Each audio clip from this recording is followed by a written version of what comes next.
بسم الله الرحمن الرحيم. الحمد لله رب العالمين، والصلاة والسلام على سيدنا ومولانا محمد خاتم النبيين وعلى آله وأصحابه أجمعين وعلى كل من تبعهم بإحسان إلى يوم الدين. أما بعد،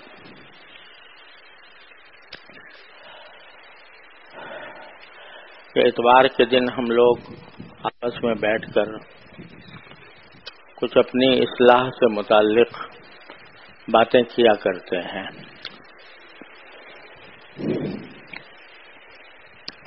الحمدللہ آج ہمارے دارالعلوم کے وہ فضلاء جو سن 2003 میں جنہوں نے درس بخاری کی تکمیل فرمائی اور 2004 میں جنہوں نے درس نظامی کی تکمیل کی، وہ سب حضرات بھی آج ماشاءاللہ جمع ہیں اور کل سے ان کے مختلف اجتماعات بھی ہو رہے ہیں. تو میں سب سے پہلے تو اپنے قابل احترام ساتھیوں کا تہہ دل سے خیر مقدم کرتا ہوں کہ انہوں نے اپنی مصروفیات کو بالائے طاق رکھ کر اس کام کے لیے وقت نکالا اور دور دور سے تشریف لائے. آنے والوں میں پاکستان کے مختلف حصوں سے آنے والے بھی شامل ہیں اور بعض حضرات پاکستان سے باہر مختلف ملکوں سے بھی تشریف لائے ہیں، جن میں ایران سے، افغانستان سے، کویت سے، سعودی عرب سے بھی تشریف لائے ہیں. اور ابھی انشاءاللہ مغرب کے بعد صرف انہی کے ساتھ ایک نشست ہونی ہے، جس میں یہ سن کر آنکھیں ٹھنڈی ہوں گی انشاءاللہ کہ وہ اپنے اپنی جگہ پر دین کی کیا خدمت انجام دے رہے ہیں. یہ سلسلہ الحمدللہ کافی عرصے سے کچھ وقفے کے بعد ہمارے دارالعلوم کے فضلاء کا اجتماع ہوتا ہے، کبھی کسی سال کے فضلاء کا، کبھی کسی اور سال کے فضلاء کا. اور ہمیں اس بات سے بہت ہی زیادہ مسرت ہوتی ہے کہ یہاں سے جو حضرات درس نظامی مکمل کرنے کے بعد مختلف جگہوں پر تشریف لے گئے، وہ الحمدللہ دین کی کسی نہ کسی خدمت میں مشغول ہیں. وہ اپنی کارکردگی بھی ہمارے سامنے بیان کرتے ہیں اور اس سے خوشی ہوتی ہے، اور پھر کچھ نہ کچھ آپس میں مل بیٹھنے سے کوئی اچھی تجویزیں بھی آتی ہیں اور وہ ہمارے لیے مستقبل میں کارآمد ہوتی ہیں. تو انشاءاللہ وہ مغرب کے بعد انشاءاللہ وہ اجتماع بھی ہوگا. لیکن میں نے سوچا کہ اتوار کے دن ہم جو ایک مجلس منعقد کرتے ہیں اس میں بھی ان حضرات کی شرکت ہو جائے اور کچھ ایسی باتیں ہو جائیں جو ہم سب کے لیے کارآمد ہوں. اس مجلس کا مقصد، جیسا کہ میں نے پچھلے اجتماع کے موقع پر عرض کیا تھا، محض رسمی قسم کا وعظ یا رسمی قسم کی تقریر مقصود نہیں ہوتی. مقصود در حقیقت یہ ہوتا ہے کہ ہم سب آپس میں بیٹھ کر اپنی اصلاح کی فکر کریں. کوئی بھی شخص چاہے وہ علم و فضل کے کسی بھی مقام تک پہنچ گیا ہو، وہ اس بات سے مستغنی نہیں ہوتا کہ وہ اپنی زندگی کا جائزہ لے کر اس میں یہ دیکھے کہ میرے طرز عمل میں، میری طرز زندگی میں، میری سوچ میں کیا خامی ہے اور اس خامی کو کس طرح دور کیا جا سکتا ہے۔ اسی لیے حضرات صحابہ کرام رضی اللہ تعالی عنہم اجمعین وہ اسی مقصد سے کے لیے بعض اوقات بیٹھتے تھے، اور حضرت معاذ رضی اللہ تعالی عنہ کا یہ قول مشہور ہے کہ اجلس بنا نؤمن ساعتن، ہمارے ساتھ بیٹھ جاؤ تاکہ ہم کچھ دیر ایمان کی باتیں کر لیں۔ اس سے ہم میں سے کوئی بھی مستغنی اور بے نیاز نہیں ہے، اس لیے کہ یہ زندگی کا سفر جو بالغ ہونے سے شروع ہوتا ہے اور مرتے دم تک جاری رہتا ہے، اس سفر میں بڑے نشیب و فراز آتے ہیں، اونچ نیچ آتی ہے، حالات مختلف پیش آتے ہیں، اور اس کی وجہ سے کہیں نہ کہیں ہم سے کوئی نہ کوئی خامی رہ جاتی ہے، کوئی غلطی ہو جاتی ہے۔ تو اگر یہ فکر دامن گیر رہے کہ ہم ہر وقت قابل اصلاح ہیں، ہر وقت قابل اصلاح ہیں، تو اللہ تبارک و تعالیٰ ایسے شخص کو جو اپنے بارے میں یہ سمجھتا ہو کہ میں ہر وقت مجھے اصلاح کی ضرورت ہے، تو پھر اللہ تبارک و تعالیٰ اپنے فضل و کرم سے اس کے دل میں ایسی بات بھی ڈال دیتے ہیں جو واقعتاً اس کی اصلاح کے لیے ضروری ہوتی ہے۔ ایک آیت کریمہ ایسی ہے جو آج کل کے دور میں خاصتاً میں کثرت سے اس کا حوالے دیتا ہوں۔ سورہ مائدہ کی آیت ہے کہ یا ایھا الذین آمنوا علیکم انفسکم لا یضرکم من ضل اذا اہتدیتم، کہ اے ایمان والو تم خود اپنی فکر کرو، جو لوگ گمراہی کے راستے پر پڑے ہوئے ہیں وہ تمہیں نقصان نہیں پہنچائیں گے اگر تم سیدھے راستے پر ہو، تم ہدایت کے راستے پر ہو۔ تو پھر جو غلط طرز عمل اختیار کیے ہوئے ہیں وہ تمہیں کوئی نقصان نہیں پہنچائیں گے۔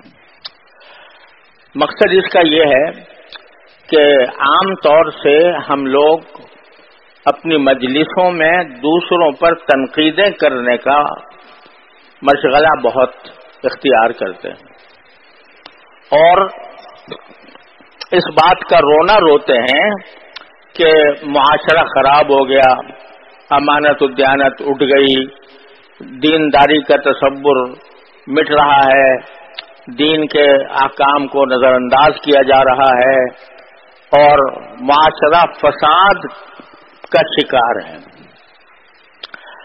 شاید ہی ہماری کوئی مجلس ایسی ہوتی ہو جس میں اس قسم کے تبصرے نہ ہوتے۔ خاص طور سے ہمارے ملک کے جو حالات چل رہے ہیں ان میں جو معاشی بحران ہے، سیاسی بحران ہے، حکومتیں جو رویہ اختیار کیے ہوئے ہیں، سیاسی جماعتیں جو کچھ کر رہی ہیں، ان کے بارے میں بکثرت ہم اپنی مجلسوں کا ان کا موضوع بناتے ہیں اور اس پر تبصرے کرتے ہیں۔ کوئی کسی جماعت کا حامی ہوتا ہے، کوئی کسی کا مخالف ہوتا ہے، جو مخالف ہے اس کی باتیں بیان کی جاتی ہیں، اس نے یہ کر دیا، اس نے یہ کر دیا، اور جس کے حامی ہوتے ہیں اس کی مدافعات کرنے میں لگے ہوتے ہیں۔ تو ان مشغلوں میں ہمارے بہت سے اوقات ضائع ہوتے ہیں، اور یہ بات اپنی جگہ حقیقت ہے کہ معاشرے میں بہت خرابیاں پھیلی ہوئی ہیں، لیکن قرآن کریم کی آیت یہ فرماتی ہے کہ تم دوسروں کے عیب تلاش کرنے سے زیادہ پہلے اپنی فکر کرو. تم کس مقام پر کھڑے ہو؟ تم کہاں ہو؟ تمہارا طرز عمل کیسا ہے؟ تم دین پر کتنا عمل کرتے ہو؟ اور دین پر عمل کرنے کے معنی صرف ظاہری احکام پر عمل کرنا نہیں ہے، بلکہ دین کے تمام شعبوں پر، وہ چاہے عقائد ہوں، چاہے عبادات ہوں، چاہے معاشرت ہو، چاہے اخلاق ہوں. ان سب پانچوں کے پانچوں شعبوں میں ہم دین پر کس درجہ کتنے عمل پیرا ہیں اور کہاں کہاں ہمارا رویہ غلط ہے، اس کو سوچو.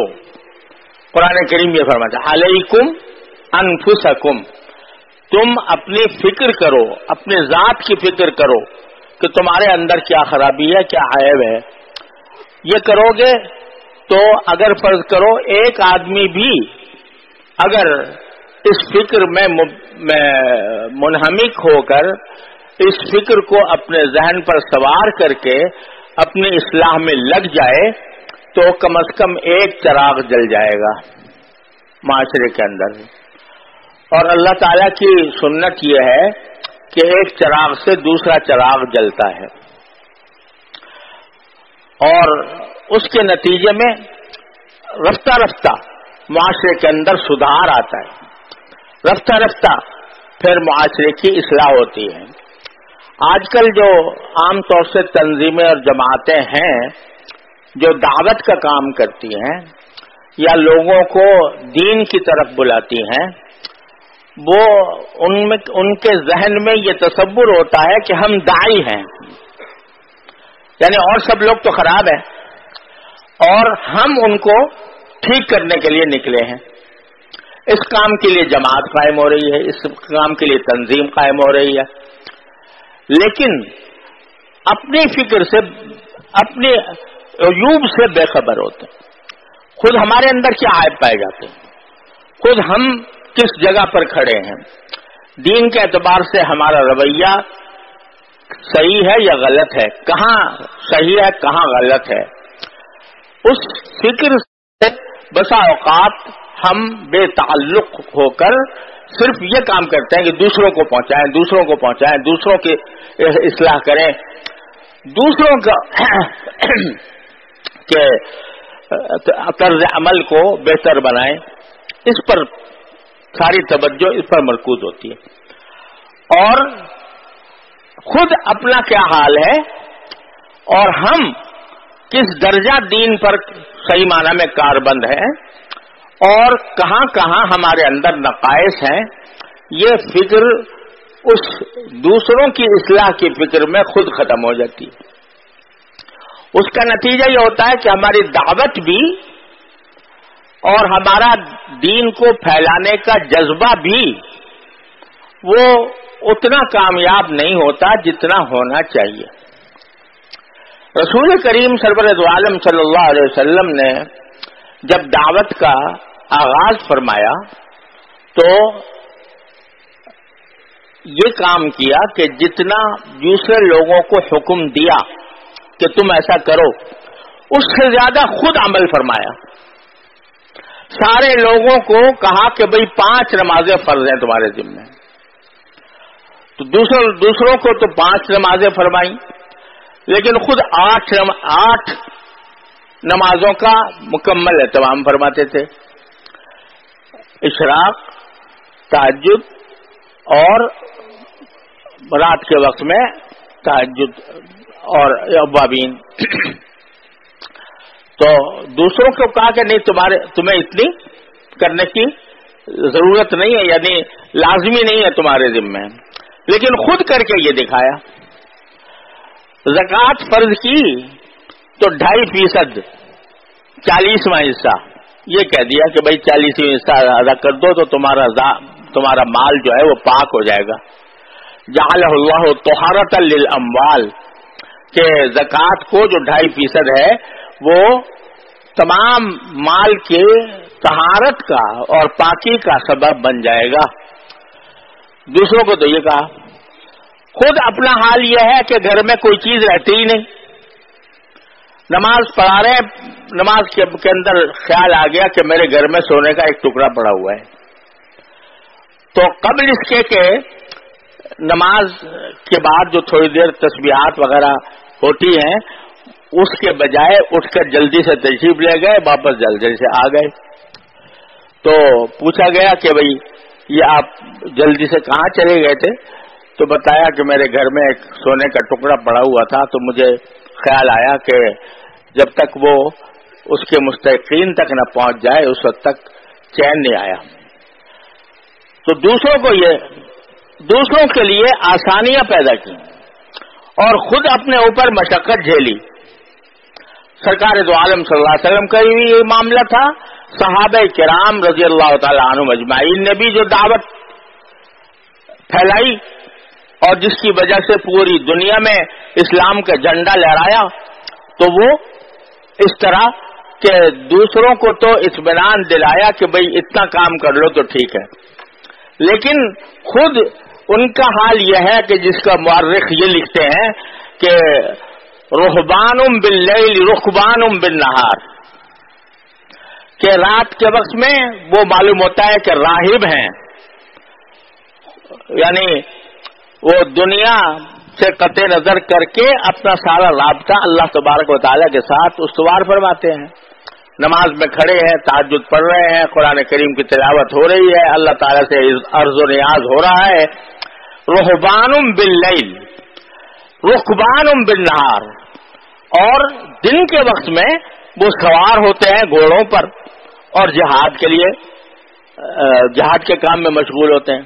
رہبان باللیل رکبان بالنہار، اور یہ بات کسی مسلمان نے نہیں کہی، بلکہ جو مخالف دشمن تھا وہ جب مسلمانوں کے کیمپ کا حال معلوم کرنے کے لیے آیا اور اس نے جا کر اپنے سرداروں کو رپورٹ دی، تو اس میں کہا بھئی ان لوگوں سے مقابلہ کرنا مشکل ہے، اس لیے کہ ان کا حال یہ ہے کہ رہبان باللیل رکبان بالنہار۔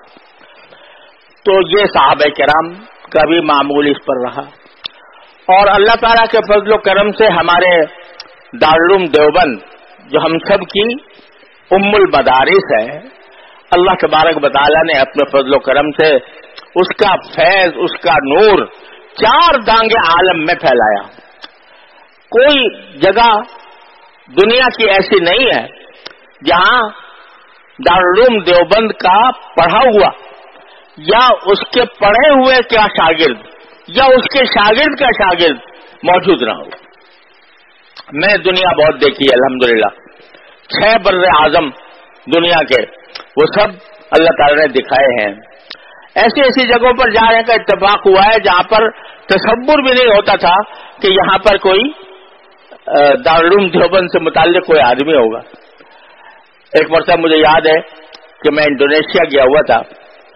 انڈونیشیا میں وہاں کے جو میزبان ہیں انہوں نے کہا کہ یہاں پر ایک پہاڑی علاقہ ہے اور جسے ہل اسٹیشن کہتے ہیں، لوگ سیاحت کے لیے وہاں پر جاتے ہیں۔ وہ انڈونیشیا کے مشہور شہروں سے کوئی تعلق نہیں اس کا، بلکہ جیسے ہمارے ہاں مری ہے تو آدمی اسلام آباد سے اس کے اوپر جاتا ہے کار کے ذریعے یا بس کے ذریعے، اور وہاں جا کر وہاں جو اس کے جو مناظر ہیں خوبصورت اور جو وہاں پر شادابی ہے اس کا نظارہ کرتا ہے۔ تو اسی طرح وہاں پر بھی ایک ہل اسٹیشن تھا، باقاعدہ لوگ وہاں پر سیاحت کے لیے جایا کرتے تھے۔ تو ہمیں بھی لے گئے میزبان وہاں پر، اور اچھا خاصا فاصلہ کر کے ہم وہاں پر پہنچے۔ جب نماز مغرب کا وقت آیا تو ہم نے کہا بھائی نماز کے لیے کہیں آس پاس کوئی مسجد ہو تو وہاں چلیں۔ تو انہوں نے کہا صاحب ایک مسجد ہے، چلتے ہیں۔ جب مسجد میں جا کر نماز پڑھی تو امام صاحب سے ملاقات ہوئی، پوچھا بھائی آپ کون ہیں، کہاں سے آئے ہیں، کہاں رہتے ہیں؟ کہا کہ جی میں دارالعلوم دیوبند میں پڑھ کے آیا ہوں۔ اس چھوٹے سے قصبے میں جس کا کوئی نام بھی آج نہیں جانتا، اس میں بھی دارالعلوم دیوبند کا فیض موجود تھا، اور یا تو براہ راست دارالعلوم دیوبند کا پڑھا ہوا یا دارالعلوم دیوبند سے جو پڑھے ہوئے ہیں ان سے پڑھا ہوا، یا ان کے بھی شاگردوں کے شاگردوں سے پڑھا ہوا، کہیں نہ کہیں جہاں بھی جانا ہوا تو الحمدللہ اس دینی مدارس کا یہ فیض کھلی آنکھوں نظر آیا۔ وہ کیسے ہوا؟ دارالعلوم دیوبند جب قائم ہوا تو اس کی تاریخ، اب تو لوگ تاریخ کے فن سے بھی نابلد ہوتے جا رہے ہیں، پہلے کوئی جملہ ہوتا تھا یا کوئی آیت ہوتی تھی، اس کے حروف ابجد کے ذریعے وہ کچھ وہ اعداد نکالے جاتے تھے، مثلا الف کا 1 ہے، با کے 2 ہیں، جیم کے 3 ہیں، دال کے 4 ہیں، اس طریقے سے ہا کے 5 ہیں، باؤ کے 6 ہیں، زا کے 7 ہیں، تو ہر حرف کا کوئی عدد ہوتا تھا۔ جب وہ حرف آپس میں ملا کر کوئی جملہ بنا لیا گیا تو اس سے ایک مجموعی جو عدد بنتا تھا وہ اس کی تاریخ ہوتا تھا۔ یہ پہلے بہت رواج تھا، اب اس کے جاننے والے بہت کم رہ گئے۔ تو جب دارالعلوم دیوبند قائم ہوا تو دارالعلوم دیوبند کی جو تاریخ نکالی گئی وہ فارسی جملے میں تھی۔ فارسی جملہ یہ تھا کہ در مدرسہ خانقاہ دیدیم، در مدرسہ خانقاہ دیدیم، یعنی مدرسے میں ہم نے خانقاہ دیکھی۔ یہ تاریخ ہے دارالعلوم دیوبند کے قیام کی۔ کیا مطلب ہے اس کا؟ کیا یہ مدرسہ بھی ہے، یعنی یہاں پر علوم پڑھائے بھی جاتے ہیں، اور ساتھ ساتھ یہ خانقاہ بھی ہے جس میں لوگوں کے باطن کی تربیت کی جاتی ہے۔ اور میرے والد ماجد، میرے دادا حضرت مولانا محمد یاسین صاحب رحمۃ اللہ علیہ، اللہ تعالیٰ ان کے درجات بلند فرمائے، وہ حضرت حکیم الامت مولانا اشرف علی صاحب تھانوی رحمۃ اللہ علیہ کے ہم سبق تھے، ایک ساتھ پڑھا ہمارے دادا نے اور حضرت مولانا حکیم الامت مولانا اشرف علی صاحب تھانوی نے ایک ہی جماعت میں پڑھا ہے۔ تو میں نے اپنے والد ماجد رحمۃ اللہ علیہ سے دادا کا یہ جملہ پتہ نہیں کتنی بار سنا، اور میں نے کتنی بار سنایا لوگوں کو۔ وہ فرمایا کرتے تھے کہ ہم نے دارالعلوم دیوبند کا وہ زمانہ دیکھا ہے جب اس کے شیخ الحدیث اور محتمم سے لے کر چپراسی اور دربان تک ہر شخص صاحب نسبت ولی اللہ تھا۔ دربان دروازے کے اوپر چوکیداری کر رہا ہے اور اس کے زبان پر ذکر جاری ہے اللہ تبارک و تعالیٰ کا۔ تو یہ چونکہ ہمارے حضرات اکابر نے دارالعلوم دیوبند میں فضا ایسی بنائی تھی کہ صرف حروف و نقوش کا علم نہیں کہ بھئی ہم نے عربی اچھی ہم نے سمجھ میں آ گئی، صرف و نحو اچھی آ گئی، فقہ کی کتابیں پڑھ لی، حدیث کی کتابیں پڑھ لی، بس نہیں، بلکہ وہاں پر ماحول تربیت کا تھا، اور تربیت کا ایسا تھا کہ ہر استاد اپنی ذات میں ایک مرشد تھا، اپنے عمل سے وہ لوگوں کو سکھاتا تھا، تربیت دیتا تھا۔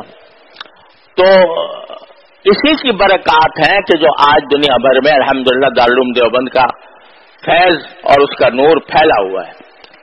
وہ کیوں ہے؟ اس لیے کہ ہر آدمی کو اپنی اصلاح کی فکر تھی کہ میں کسی طرح درست ہو جاؤں، مجھے اللہ تبارک و تعالیٰ کے سامنے جانا ہے تو مجھے اللہ تبارک و تعالیٰ کی بارگاہ میں شرمندہ ہونا نہ پڑے۔ جہاں اللہ تعالیٰ نے یہ فرمایا کہ اپنی فکر کرو، اور جو لوگ کے گمراہی میں پڑے ہوئے ہیں وہ تمہیں، اگر تم سیدھے راستے پر ہو تو وہ تمہیں کوئی نقصان نہیں پہنچائیں گے، تو وہی ساتھ میں فرمایا الی اللہ مرجعکم فینبئکم بما کنتم تعملون، تم سب کو اللہ کے پاس لوٹنا ہے اور وہ تمہیں بتائے گا کہ تم زندگی میں کیا عمل کیا کرتے تھے۔ لہذا یہ جو اپنی اصلاح کی فکر، اس سے کوئی بھی مستثنا نہیں، یہاں تک کہ ہمارے حضرت حکیم الامت مولانا اشرف علی صاحب تھانوی رحمۃ اللہ علیہ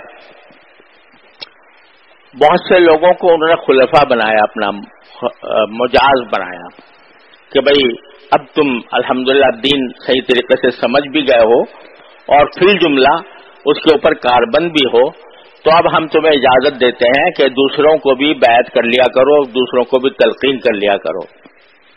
خلیفہ مجاز جس کو کہتے ہیں۔ آج تو خلافت بڑی سستی ہو گئی ہے، جو ذرا سا چند دن کسی مرشد کے پاس رہ لیا تو بہت جلدی اس کو خلافت عطا کر دی جاتی ہے، لیکن حضرت حکیم الامت قدس اللہ تعالی سرہ کا جو طریق ہے اس میں خلافت تو کجا، بیعت جو ہے وہ بھی جلدی نہیں کرتے تھے۔ فرمایا کرتے تھے کہ اصل چیز اصلاحی تعلق ہے، بیعت نہ فرض ہے، نہ واجب ہے، نہ کوئی ایسی لازمی چیز ہے کہ اس کے بغیر انسان کی نجات نہ ہو۔ ایک برکت کی چیز بے شک ہے، لیکن اصل کام جو ہے وہ اصلاح کا ہے، اور اصلاح ظاہر کی بھی اور باطن کی بھی۔ تو اصل کام جو ہے وہ یہ کہ کسی شیخ سے تعلق قائم کر کے آدمی اپنے ظاہر و باطن کی اصلاح کرے۔ بیعت اسی لیے حضرت جلدی نہیں کرتے تھے بیعت کرنے میں، پہلے آنا جانا ہو، خط و کتابت ہو، ایک دوسرے کے ساتھ مناسبت پیدا ہو، اور پھر اعتقاد بھی ہو، جو باتیں بتائی جائیں ان کے اوپر عمل بھی کرے۔ یہ سب دیکھنے کے بعد جب دیکھتے تھے کہ اب یہ صحیح راستے پر پڑ گیا ہے تو اس وقت بیعت بھی کر لیتے تھے۔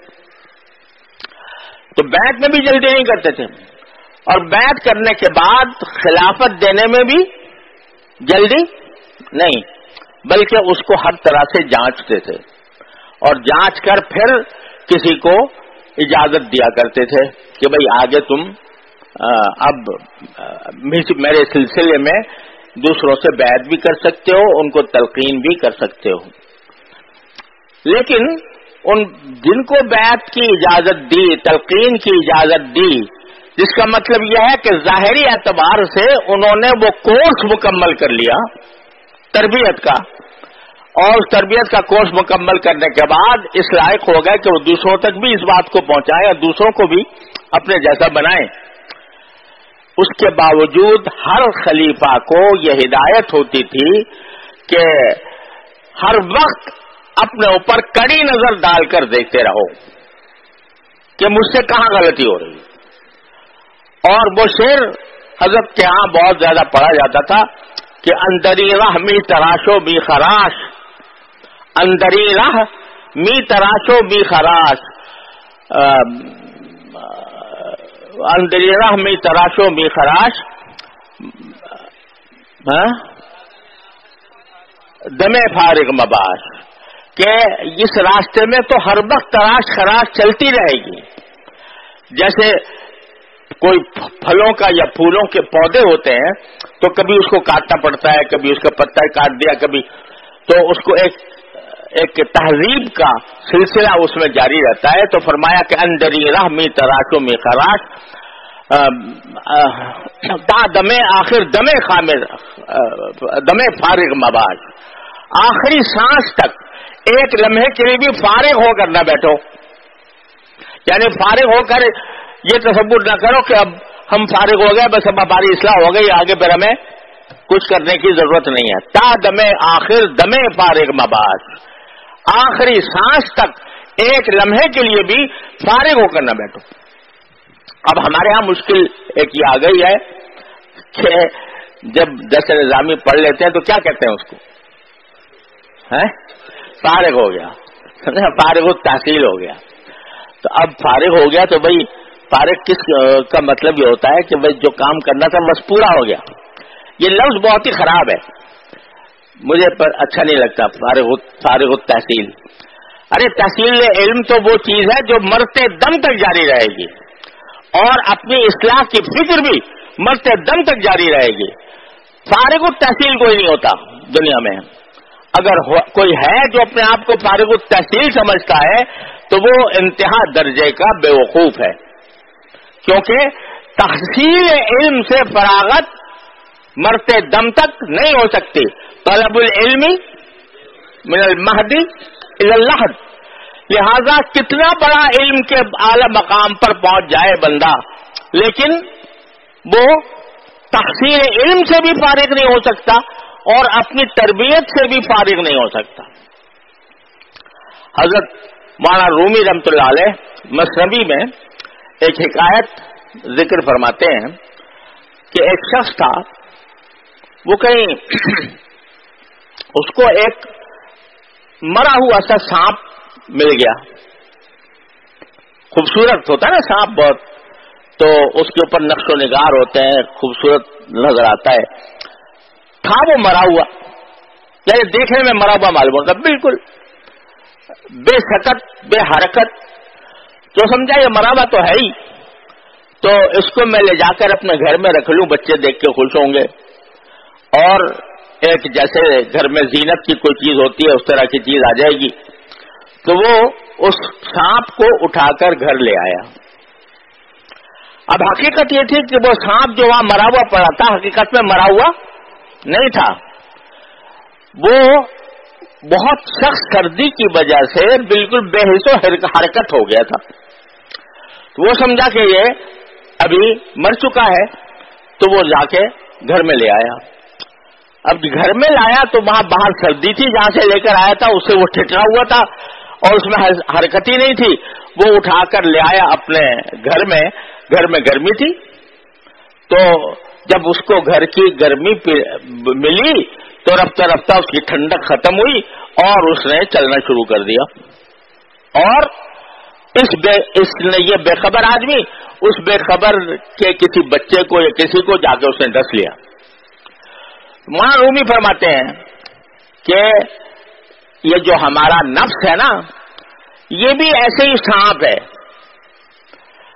ایسا ہی سانپ ہے. ہمارا نفس یعنی نفسانی خواہشات، اس کو کتنا ہی آپ کچل لو اور کتنا ہی اس کو ٹھٹرا دو، لیکن وہ ہے سانپ. تو کسی بھی وقت جب اس کو گرمی ملے گی وہ زندہ ہو کر وہ تمہیں ڈس لے گا. تو مولانا فرماتے ہیں کہ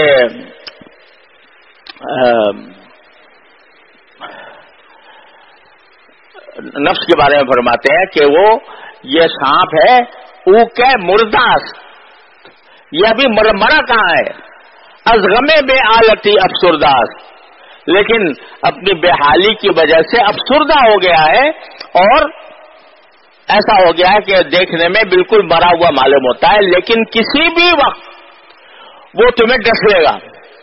اور ڈسنے کے نتیجے میں تم جس کو بے خطر اور ایسا سمجھ رہے تھے کہ یہ ابھی مجھے کوئی نقصان نہیں پہنچا سکتا، وہ خود زندہ ہو کر تازہ دم ہو کر تمہیں نقصان پہنچا دے گا.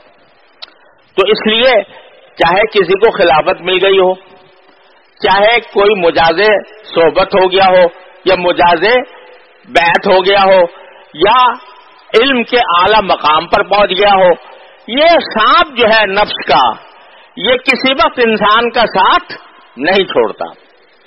لہذا اگر آدمی بے فکر ہو کر بیٹھ جائے، اپنے حالات سے اپنا جائزہ لینا بند کر دے، تو کسی بھی وقت وہ نفس تمہیں جا کر ڈس سکتا ہے اور ڈسنے کے نتیجے میں تمہیں ہلاکت تک پہنچا سکتا ہے.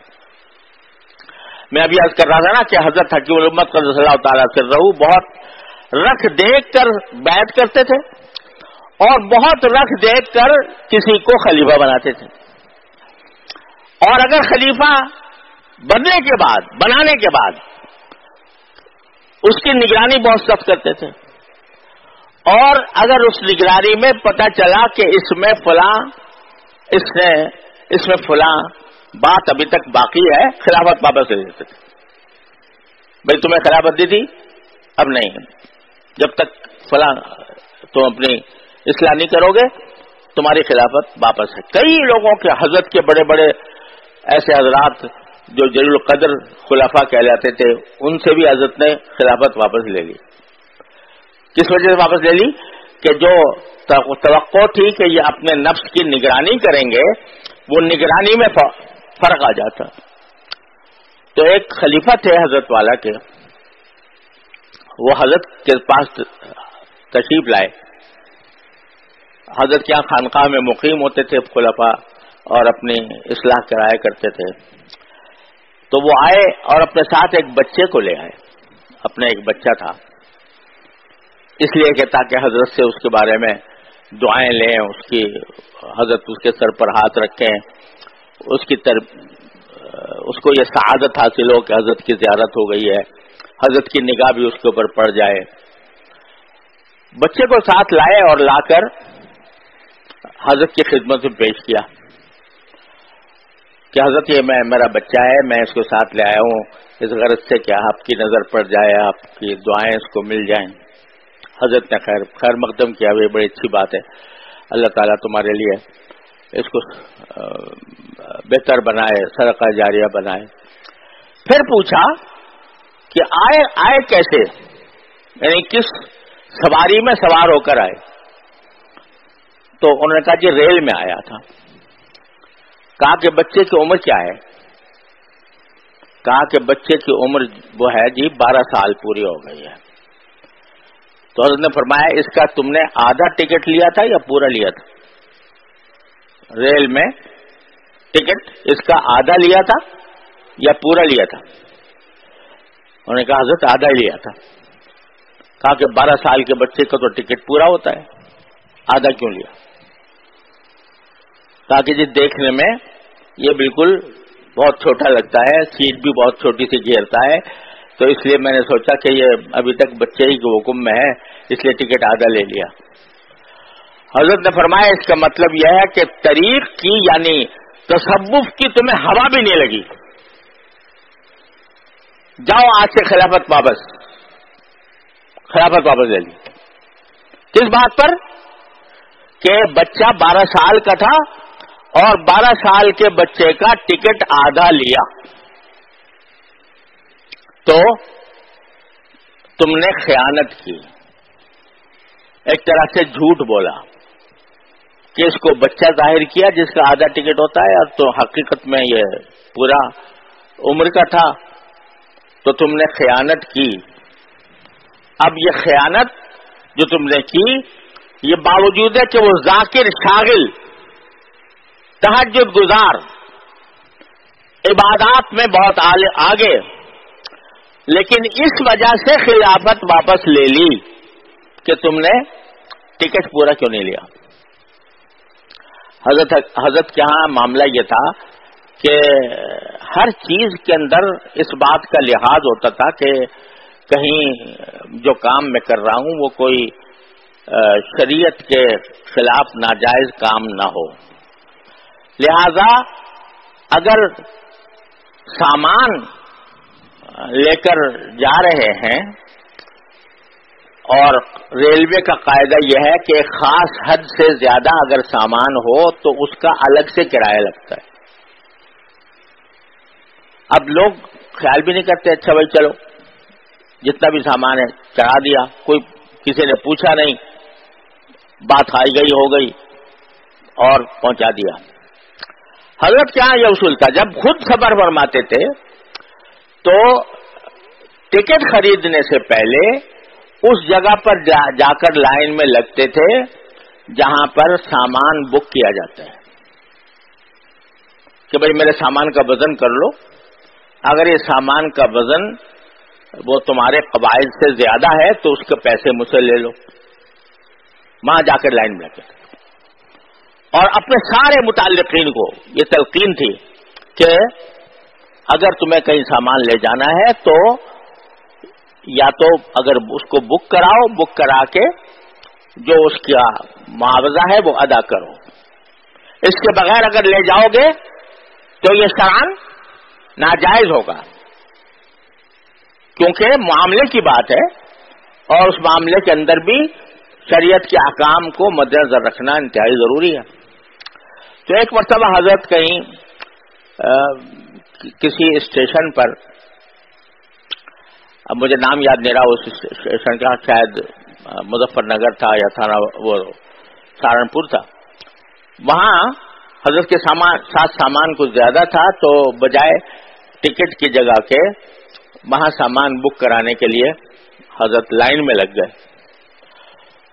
تو اس وقت جو اسٹیشن ماسٹر تھا، جو اس اسٹیشن کا سربراہ تھا، وہ حضرت کو پہچانتا تھا، ان سے آ کر، تھا ہندو، لیکن حضرت کو پہچانتا تھا. ہندو بھی حضرت کی احترام کیا کرتے تھے ان کے تقوی کی وجہ سے. تو اس نے آ کر کہا حضرت آپ یہاں کہاں لگ گئے اس لائن میں؟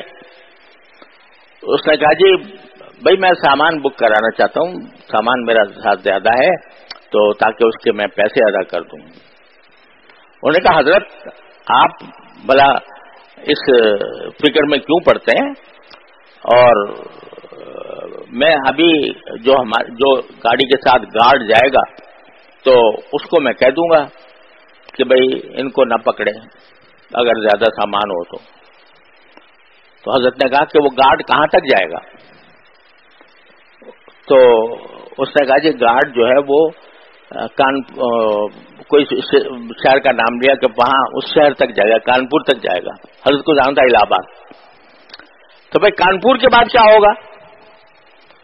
تو اس نے کہا کہ پھر ایسا ہوگا کہ یہ گارڈ جو کانپور تک جائے گا, یہ جب اگلا گارڈ آئے گا تو اس سے کہہ دے گا, اور اس سے کہے گا کہ بھئی ان کے سامان کی چیکنگ نہ کرو.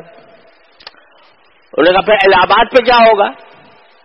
کہا کہ جی وہ جو گارڈ ہوگا وہ الہ آباد کے گارڈ سے کہہ دے گا کہ ان کو چیک نہ کرو, ان کو نکال دو. کہا اس کے بعد کیا ہوگا؟ اس کے بعد تو آپ اپنے گھر چلے جائیں گے سامان جا. کہا کہ نہیں مجھے اور بھی کہیں جانا ہے. اس کے بعد اس نے کہا کہاں جانا ہے؟ کہا کہ اللہ میاں کے پاس, اللہ تبارک و تعالیٰ کے پاس جانا ہے. وہاں کیا جواب دوں گا؟ ہندو نے کبھی ایسی بات اپنی سنی نہیں تھی کہ وہ کہہ رہا ہے کہ جی آپ سامان بغیر معاوضے کے مفت لے جاؤ, اور حضرت اشارہ کر رہے ہیں نہیں پیسے لو. تو اس نے کہا جی یہ جو عجیب بات آپ نے کہی کہ پھر اب اگلی منزل کہاں ہوگی اس کا آپ نے سوچا. تو وہ اتنا متاثر ہوا حضرت کی اس بات سے کہ جہاں تک مجھے یاد ہے کہ اللہ نے اس کو ایمان کی توفیق دے دی مسلمان ہو کے, کہ دیکھو مسلمان ایسے ہوتے ہیں. تو اب یہ چھوٹی چھوٹی باریکیاں معاملات کی کہ معاملے میں بات حلال و حرام کا پورا امتیاز کیا جائے, جائز اور ناجائز کے درمیان امتیاز کیا جائے, یہ ذرا ہم خود اپنا جائزہ لے کر دیکھ لیں کہ اپنے معاملات میں ہم کس درجہ احتیاط کرتے ہیں یا نہیں. جب کبھی ہوائی جہاز کا سفر ہو اور ہوائی جہاز کے سفر میں ہمارے پاس سامان زیادہ ہو تو کیا ہوتا ہے؟ یہ کرتے ہیں کہ جو وہاں پر بیٹھا ہوا ہے ایئر لائن کا بندہ, اگر وہ جاننے والا ہے تو سبحان اللہ, وہ تو جتنا سامان لے جانا چاہیے اس سے ڈبل کی بھی اجازت دے دے گا. بہت خوش ہوں گے بھائی, ہم تو اتنا سارا سامان لے کر گئے تھے اور ہمارا اس نے سوار کرا دیا بغیر کسی پیسے کے. اور اگر جاننے والا نہ ہوا تو وہ کہہ دے گا بھائی ڈبل تم کہاں دو گے کرایہ, کچھ تھوڑے سے پیسے مجھے دے دو تو پھر میں نکال دوں گا. تو بعض لوگ اس پر بھی تیار ہو جاتے ہیں, اچھے خاصے اہل علم بھی, جاننے والے بھی. اور جن حضرات نے تھانہ بھون میں حضرت حکیم الامت قدس اللہ تعالیٰ سرہ کے یہاں تربیت پائی تھی, وہ اس درجہ احتیاط کرتے تھے. حضرت مفتی جمیل احمد صاحب تھانوی رحمۃ اللہ علیہ, یعنی ایسی احتیاط کرتے تھے جو شرعاً واجب بھی نہیں تھی. حضرت مفتی جمیل احمد صاحب تھانوی رحمۃ اللہ علیہ کے بارے میں یہ بات مشہور ہے کہ اگر وہ ہوائی جہاز میں سفر کر رہے ہیں اور برابر میں سیٹ خالی پڑی ہوئی ہے, اس سیٹ کو استعمال نہیں کرتے تھے. جیسے میں نے ایک سیٹ کا کرایہ دیا ہے, 2 سیٹ کا نہیں دیا, لہذا میں صرف اپنی سیٹ کا استعمال کروں گا, دوسری جو برابر میں خالی پڑی ہے اس پر کوئی سامان بھی نہیں رکھتے تھے اپنا. کہا اس کو میں استعمال نہیں کر سکتا کیونکہ میں نے جو کرایہ دیا ہے وہ ایک سیٹ کا دیا ہے. یہاں تک وہ تقویٰ کا, یعنی یہ میں فتویٰ کی بات نہیں ہے لیکن تقویٰ کی بات, کیونکہ ایک اگر سیٹ خالی پڑی ہوئی ہے تو ہم نے بے شک اس کا کرایہ نہیں دیا, لیکن عموماً ایئر لائنز کے لوگ اس بات پر راضی ہوتے ہیں، مالک راضی ہوتا ہے کہ بھئی اس کو ہم تھوڑا سا اپنا سامان رکھنے کے لیے اختیار کر لیں، لیکن حضرت اس پر تقویٰ پر عمل کرتے ہوئے اس سیٹ کے اوپر کوئی سامان بھی نہیں رکھتے تھے، اس سیٹ کو استعمال بھی نہیں کرتے تھے۔ تو بھائی عرض کرنے کا مقصد یہ تھا کہ ہماری زندگی میں بے شمار مراحل ایسے آتے ہیں جہاں دین کے حکم پر عمل کرنا ہمارے ذمہ واجب ہوتا ہے، لیکن کیونکہ عادت پڑ گئی ہے اس بات کی کہ جو اس قسم کے معاملات جو ہیں یا معاشرت کے معاملات اور اخلاق کے معاملات ان کو دین سے خارج سمجھ لیا گیا کہ دین کا حصہ نہیں ہے، دین تو بس نماز پڑھنا ہے اور رمضان کے روزے رکھ لینے ہیں، عمرے خوب کرتے رہتے ہیں، خوب کرنے ہیں، اور جو ہے زیادہ سے زیادہ کچھ ذکر و تسبیح کا معمول ہو گیا وہ پورا کر لیتے ہیں، لیکن معاملات ہمارے پاک ہوں اور معاملات ہمارے درست ہوں اس کی فکر بہت کم لوگوں کو ہوتی ہے۔ تو اس مجلس کا مقصود در حقیقت یہ ہے کہ اس میں ہم اپنی اصلاح کی طرف متوجہ ہوں اور متوجہ ہو کر دین کے ہر شعبے کے متعلق اپنا جائزہ لیں کہ ہم کہاں درست ہیں اور کہاں غلط ہیں، کہاں ہمیں اصلاح کی ضرورت ہے۔ اس سے کوئی شخص مستغنی نہیں ہے، عام ہو، عامی ہو، جاہل ہو، عالم ہو، پیر ہو، مرشد ہو، وہ کبھی اس حال سے، اس فکر سے مستثنا نہیں ہے، مستغنی نہیں ہے۔ تو یہ ذرا سب جب اکٹھا بیٹھ جاتے ہیں تو اس میں اللہ تعالیٰ نے یہ برکت رکھی ہے کہ ایک مسلمان کا جو نور ایمان ہے وہ دوسرے مسلمان کے نور ایمان کے ساتھ منعکس ہو کر سب کے لیے فائدہ مند ہوتا ہے۔ اس لیے یہ ہم نے مجلس اس کام کے لیے رکھی ہوئی ہے، اور اس میں میرا مقصود تو خود اپنی اصلاح ہوتا ہے کہ جب میں کوئی بات کہوں تو میرا دل اس بات پر مجھے ملامت کرے کہ میں کوئی بات کہہ رہا ہوں اصلاح کی اور خود میں اس سے بے خبر ہوں۔ اس لیے یہ مجلس ہوا کرتی ہے، اللہ تعالیٰ اپنی رحمت سے اس کو نافع بنائے، مفید بنائے۔ جو باتیں میں نے عرض کی ہیں وہ الحمدللہ خود میرا نفس اس کا مخاطب ہے اولاً، اور پھر آپ حضرات مخاطب ہیں۔ اللہ تعالیٰ ہم سب کو اپنی اصلاح کی فکر عطا فرما دے اور اس پر عمل کی توفیق عطا فرمائے۔ وصلی اللہ تعالی علی خیر خلقہ سیدنا مولانا محمد وعلی آلہ واصحابہ اجمعین۔